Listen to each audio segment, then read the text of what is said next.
What's up everyone, welcome back to a brand new scenario. Everyone wants me to make a what if about a character that isn't a Saiyan, and we have the perfect opportunity for this. For this year's April Fools, we're going to be covering one of the people that constantly trains. It's time for a Tien what if. Today we begin this year's April Fools scenario, what if Tien was the strongest? Our story begins a few years before the 22nd World Tournament. The Crane School takes on a new student, one with amazing potential. Master Tien could tell right away, this guy's different. Besides the fact that he has 3 eyes, and he has a little vampire friend, something else about him is different too. His power, his drive, his skill, everything about it. He quickly rises to the top. He's a star. The student's name is Tien, although he says some American people call him Tien Shinhan. Shen likes this guy. He has different localized names too, but he learns more about Tien's history. Apparently he's a descendant of the Triclops people, and after researching, he finds out these people are aliens. And I'm not even making this up either, Tien is part alien. Like, the Triclops people are stated to be aliens in a few sources, so technically he is actually a hybrid human. It's far more diluted than Gohan, for example, but still, he is a hybrid. And we're going to be using that in this scenario. Because he's a hybrid human, he has way more potential than a regular human. Even though it's very diluted, he could still realize that potential. And he grows a ton as a student of the Crane School. Eventually we get to the 22nd World Tournament. It becomes clear right away, he's one of the top performers here. And the final match is him versus a kid named Goku. And he thinks Goku doesn't stand a chance. Unless it turns out that he's actually an alien too, which Tien doubts. Although Goku is a pretty effective fighter, but Goku's met his match here. The two of them are pretty similar in strength, but Tien does have a greater power here. As Roshi watches, he wonders if this guy's the strongest person on Earth right now. He's definitely far stronger than him, and stronger than Goku too. But on top of that, he has some pretty unique abilities. Not just his 3 eyes, or his 4 arms, both of which he could use pretty effectively. Over his time training, he's learned his 3 eyes actually give him a pretty cool ability. He can see the weak points in other people that he fights. And surely he's the only alien with really good eyesight that could do that. It is his first challenge in a while, but he ends up beating Goku here. He's a better fighter, he's a stronger fighter, and he has this weird ability of his. It's a resounding victory for him. But Goku was a pretty interesting fighter, the first person to give him any sort of challenge in a while. Goku's a bit bummed he didn't get to win here, but it's fine. He'll win the next tournament, and he'll be stronger than Tien ever was. Following the tournament, Krillin is attacked by Tambourine, but thankfully, someone gets there just in the nick of time. Sensing this threat, and moving so fast that he's able to intervene, Tien gets there just in time, stopping Tambourine before he even kills Krillin. And Krillin's pretty surprised because Tien seemed like a pretty mean guy. Well, yeah, he's still kind of an ass. But he's not just going to let Krillin die, especially because after sensing this great power, he wanted to fight this guy. He didn't realize it was a guy sent here to assassinate people. He briefly fights Tambourine, but the fight ends really quickly. And Krillin's pretty shocked to see this because it looks like he's showing off more power than he did against Goku. Yeah, Tien was actually holding back a little bit. No, he's not operating on Beerus logic where he says he's fighting at 70%, but really it was like 0.00001%. But he actually was holding back a bit. He used less than half of his power against Goku. We're going under the assumption here that his potential is pretty much the same as what Gohan's would be as a hybrid. And because of that, he should be a lot stronger, especially with all the training he does, but we don't want him just one-shotting literally everything up until the end of the series. Even though it is an April Fool's what if, we're still going to make it enjoyable. He's glad that he helped out. He didn't want to let a fellow Baldy die. Piccolo could sense that Tambourine's been killed. How? Who's even that powerful that they're able to do that? It doesn't matter though. He'll get the Dragon Ball so quick that whoever he's up against, it won't matter. Once he regains his youth, he'll be unstoppable. King Piccolo's conquest begins, and now he's focused on Tien. This leads to Tien grouping up with the others. And of course, Krillin's actually alive here, which is pretty nice. Now, Krillin doesn't even know if he could do anything against this threat because of how powerful Tambourine was, but he does want to at least help out. Goku's up for the challenge too. It would be better if they at least had some time to train, but it looks like they're actually just going to have to mobilize and go up against someone right now. Eventually they do learn that it's King Piccolo, and they also find out he's going after the Dragon Balls. Good thing is, they have a Dragon Ball radar, so they could find the Dragon Balls too. They're just going to have to beat him to it and actually get some of the Dragon Balls so he can't get the full set.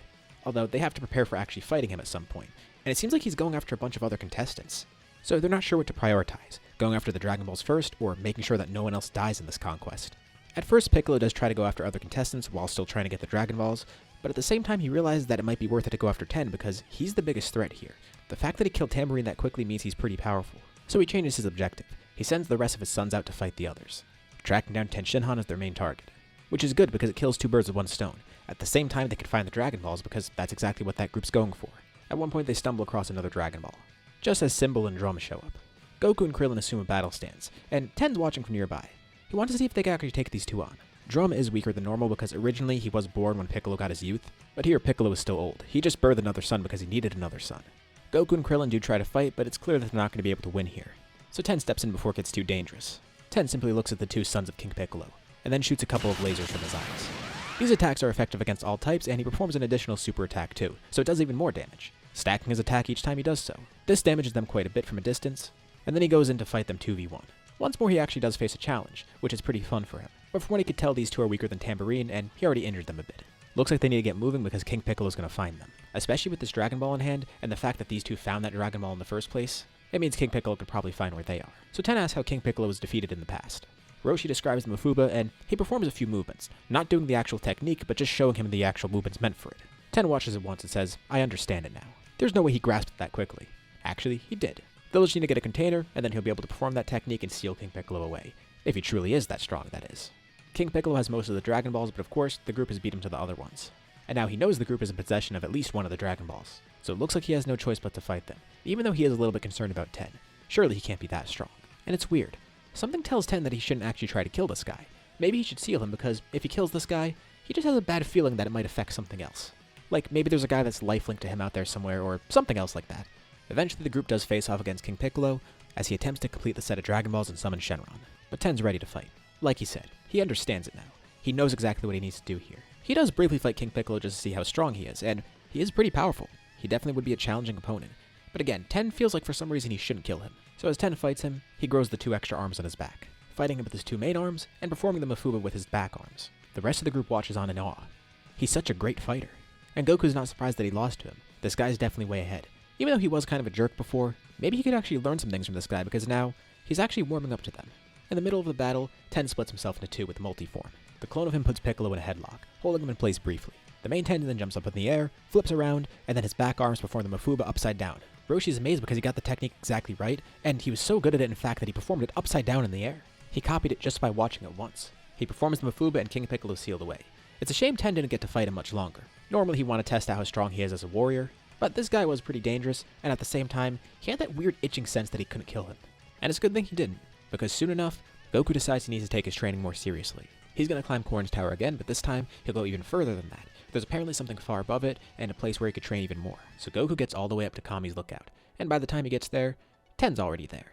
The great thing is he didn't need a power pole or anything because he could actually fly by this point. I promise, he seems really overpowered right here, but since we're going with the explanation that his hybrid potential makes him this strong, we kind of need to, but don't worry, he's not going to be just overpowered the entire scenario. He's going to be the strongest still, but he's not going to be one-shotting every single person. The thing about him flying, though, is that's not even making him overpowered. He could do that already, so that's not crazy.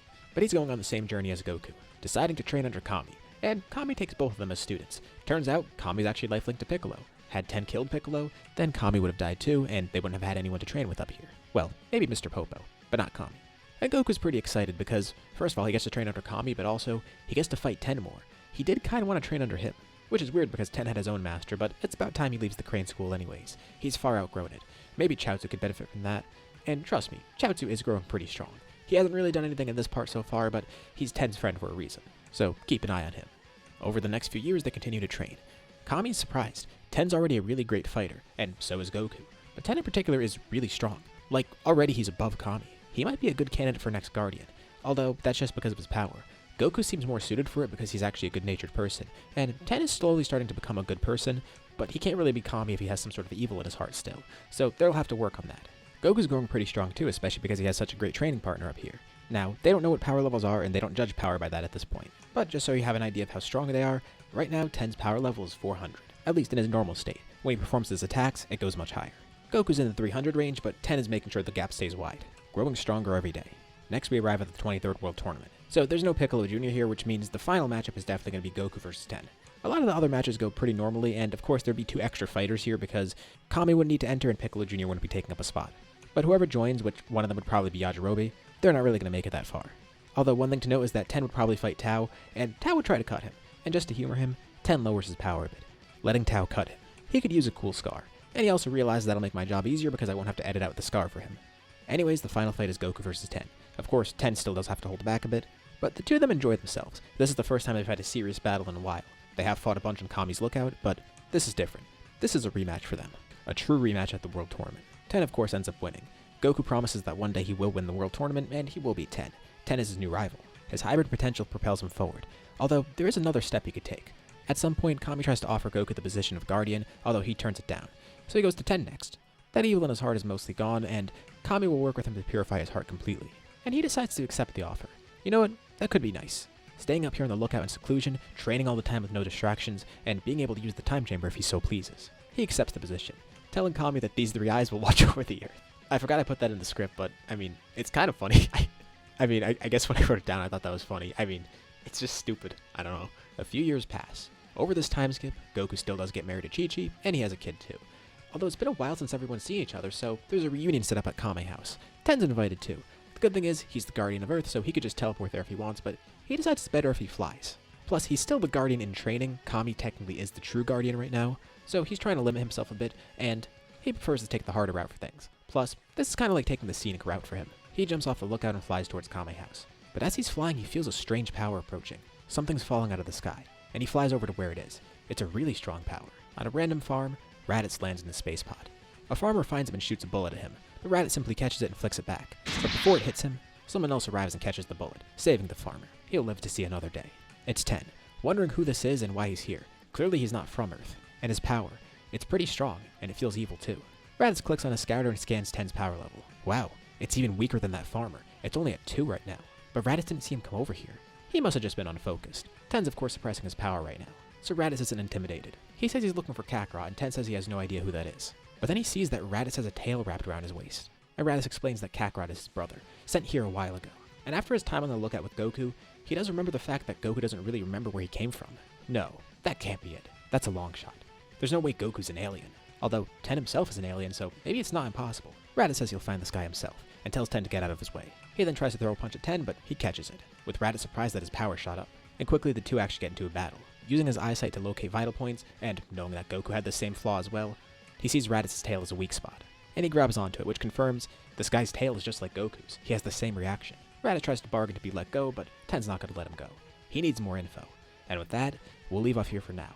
What'd you guys think about this part? I know we're starting kind of stupid because it's an April Fool's scenario after all. But leave your thoughts in the comments. I'd love to see what you think. As usual, be sure to drop a like and subscribe if you haven't already. It really does help out the channel, and it shows me you want to see more videos like this. Anyways, thank you all for watching, and I'll see you all in my next video.